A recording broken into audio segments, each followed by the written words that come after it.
Albert Einstein once said, everybody's a genius. But if you judge a fish by its ability to climb a tree, it will live its whole life believing that it is stupid. Ladies and gentlemen of the jury, today on trial we have modern day schooling. Glad you could come. Not only does he make fish climb trees, but also makes them climb down and do a 10-mile run. Tell me, school, are you proud of the things you've done? Turning millions of people into robots, do you find that fun? Do you realize how many kids relate to that fish swimming upstream in class, never finding their gifts, thinking they are stupid, believing they are useless? Well, the time has come, no more excuses. I call school to the stand and accuse him of killing creativity, individuality, and being intellectually abusive. He's an ancient institution that has outlived his usage. So, Your Honor, this concludes my opening statement, and if I may present the evidence of my case, I will prove it. Proceed. Exhibit A. Here's a modern day phone. Recognize it? Here's a phone from 150 years ago. Big difference, right? Stay with me. Here's a car from today, and here's a car from 150 years ago.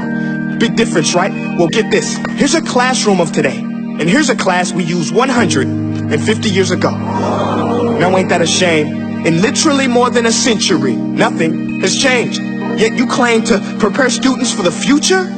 But with evidence like that, I must ask, do you prepare students for the future or the past? I did a background check on you and let the record show that you were made to train people to work in factories, which explains why you put students in straight rows, nice and neat, tell them sit still, raise your hand if you want to speak, give them a short break to eat, and for 8 hours a day, tell them what to think.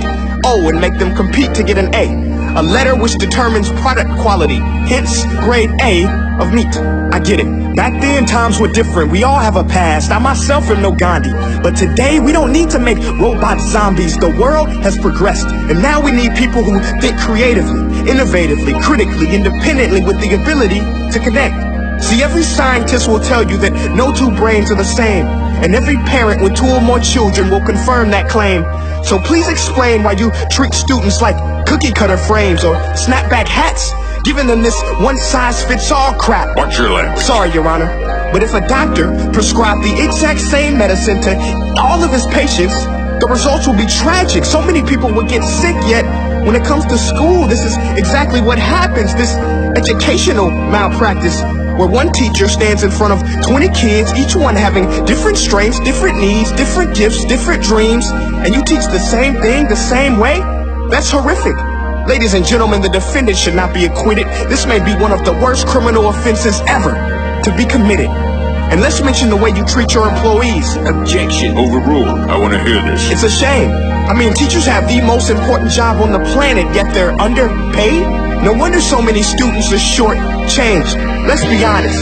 Teachers should earn just as much as doctors, because a doctor can do heart surgery and save the life of a kid. But a great teacher can reach the heart of that kid and allow him to truly live. See, teachers are heroes that often get blamed, but they're not the problem. They work in a system without many options or rights. Curriculums are created by policymakers, most of which have never taught a day in their life. Just obsessed with standardized tests. They think bubbling in a multiple choice question will determine success. That's outlandish. In fact, these tests are too cruel to be used and should be abandoned, but don't take my word for it. Take Frederick J. Kelly, the man who invented standardized testing, who said, and I quote, "These tests are too cruel to be used and should be abandoned." Ladies and gentlemen of the jury, if we continue down this road, the results will be lethal. I don't have much faith in school, but I do have faith in people. And if we can customize healthcare, cars, and Facebook pages, then it is our duty to do the same for education, to upgrade and change and do away with school spirit, because that's useless. Unless we're working to bring the spirit out of each and every student, that should be our task. No more Common Core. Instead, let's reach the core of every heart in every class. Sure, math is important, but no more than art or dance. Let's give every gift an equal chance. I know this sounds like a dream, but countries like Finland are doing impressive things. They have shorter school days. Teachers make a decent wage. Homework is non-existent, and they focus on collaboration instead of competition. But here's the kicker, boys and girls. Their educational system outperforms every other country in the world. Other places like Singapore are succeeding rapidly. Schools like Montessori, programs like Khan Academy, there is no single solution. But let's get moving, because while students may be 20% of our population, they are 100% of our future. So let's attend to their dreams, and there's no telling what we can achieve. This is a world in which I believe, a world where fish are no longer forced to climb trees. I'll rest my case.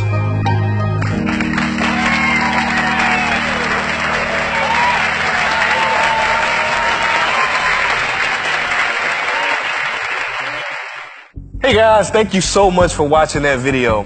Now, if you haven't joined the family yet, this is what I want you to do. I want you to click like on this page and click see first so that you never miss a beat. Now, for more insider information, offers, and just special challenges, go to my website at princeea.com and sign up for my personal email list. And the last thing I want you to do, you listening? Make each breath count. Peace.